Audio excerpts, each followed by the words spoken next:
President Trump's personal feud with two Senate Republicans has ramifications for his goals on national security and foreign policy in the months ahead.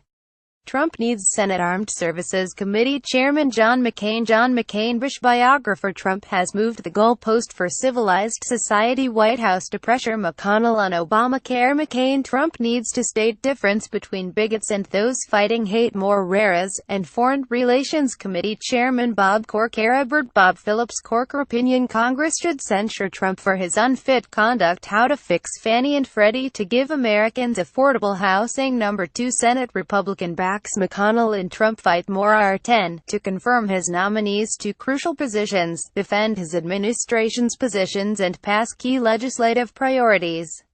The president is embroiled in highly public spats with both men, however, which could make things tricky. The essence of governing in Washington is knowing how to make a deal with Congress, said Danielle Plepka, senior vice president for foreign and defense policy studies at the American Enterprise Institute.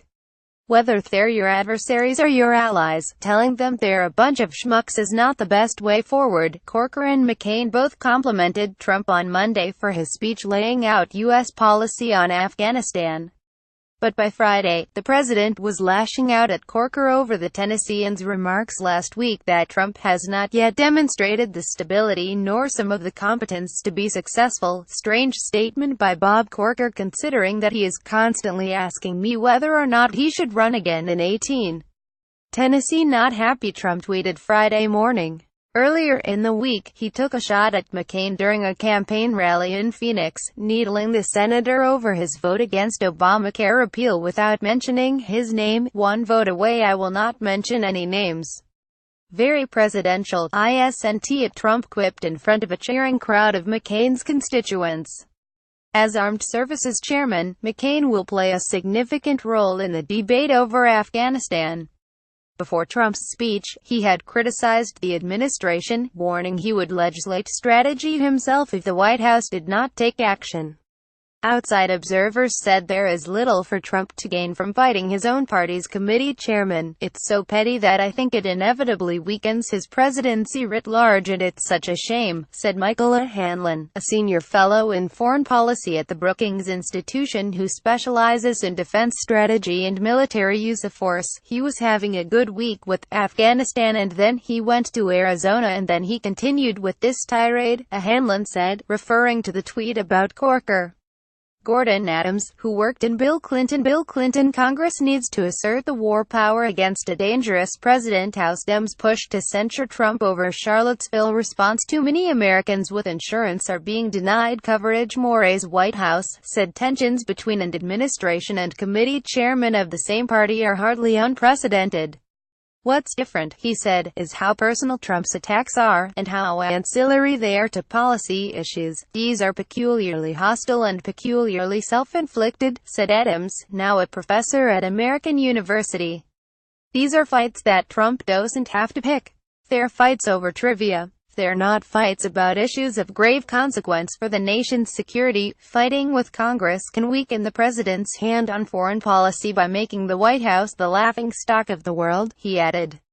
That's particularly true of insulting McCain, who is arguably the most well-known and respected U.S. senator abroad. People overseas are saying, John, what do you think? Is this guy crazy? And that can undercut the president, Adams said. Corker, meanwhile, is the gatekeeper for the many assistant secretaries of state and ambassadors awaiting confirmation are yet to be nominated. Corker would also loom large over any treaties that need Senate approval. Adams said he expects the administration's plan to reorganize the State Department will need at least some legislation to actually happen, which would have to pass through Corker's committee. There are whole areas that Corker can actually extract a price that are in the jurisdiction of his committee, Adams said. Corker is also a senator who had previously seemed to have a good relationship with Trump.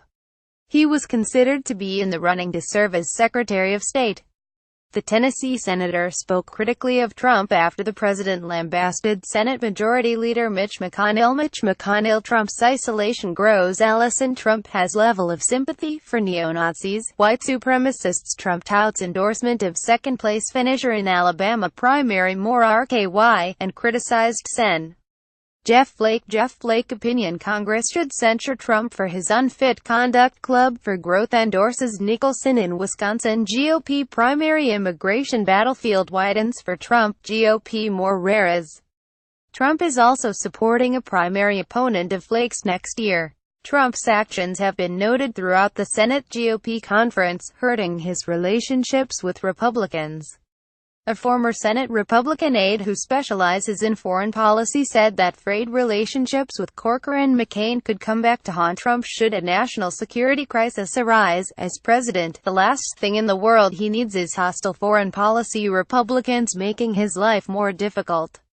At some point, it will matter, the aide said.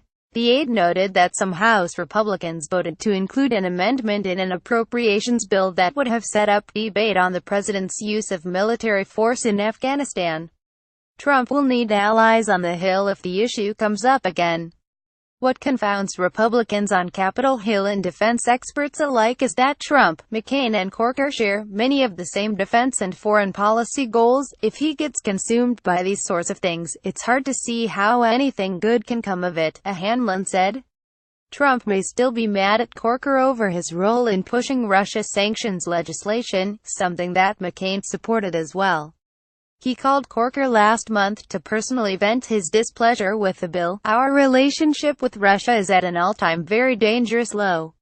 You can thank Congress, the same people that can't even give us healthcare, Trump tweeted on August 3. Thomas Spoer, a retired Army lieutenant general and director of the Center for National Defense at the Conservative Heritage Foundation, said he thinks Trump's criticism of McCain on issues unrelated to defense, such as health care, will not prevent the two from working together in areas of mutual interest.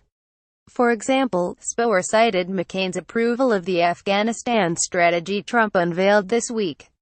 He also said he thinks Trump will go along with McCain's efforts to boost defense spending even beyond the administration's budget proposal. I don't think President Trump would disagree if the defense budget got a bit further than that, and he could point that to as an accomplishment of his administration, Spoer said. Still, because McCain is in control of the defense budget, it would be wiser for Trump not attack him, Spoer acknowledged. You'd like to not see any unprovoked attacks, Spoer said. I'd like to see the Republican Party a little more tightly focused. I'd like to see them less divisive, but we got what we got right now. I don't care what they do behind closed doors. But if in public they could refrain, that'd probably be useful.